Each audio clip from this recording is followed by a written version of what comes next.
এখানে সকল স্তরের মানুষ, শিশু থেকে শুরু করে প্রান্তিক জনগোষ্ঠী পর্যন্ত জ্ঞান, ন্যায় ও নৈতিকতার চর্চায় অংশ নিতে পারে।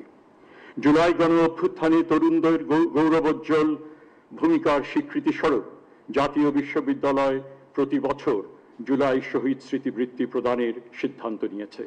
এই বৃত্তির অধীনে বিশ্ববিদ্যালয় অধিভুক্ত বিভিন্ন কলেজ এবং ইনস্টিটিউটে স্নাতক এবং স্নাতকোত্তর পর্যায়ের বিশেষ চাহিদা সম্পন্ন প্রান্তিক ও সুবিধাবঞ্চিত মেধাবী ছাত্রছাত্রীদের এককালীন সহায়তা প্রদান করা হবে।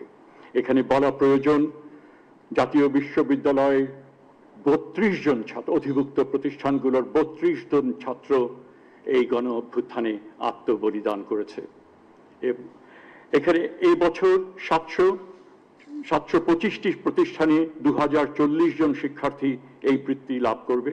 দেশের প্রায় 2,500 কলেজ এবং 40 লক্ষ শিক্ষার্থীর অভিভাবক প্রতিষ্ঠান জাতীয় বিশ্ববিদ্যালয়ের এই প্রশংসনীয় উদ্যোগকে আমি মন্ত্রণালয়ের পক্ষ থেকে আন্তরিক সাধুবাদ জানাই।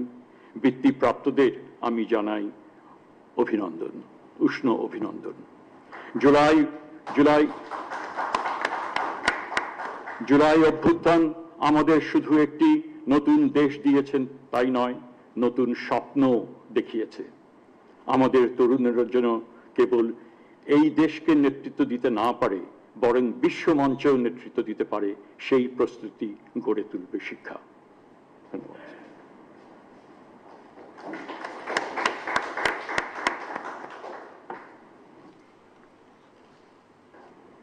এখন জাতীয় বিশ্ববিদ্যালয়ের 3 জন শিক্ষার্থীর হাতে মাননীয় প্রধান উপদেষ্টা বৃত্তির চেক তুলে দেবেন।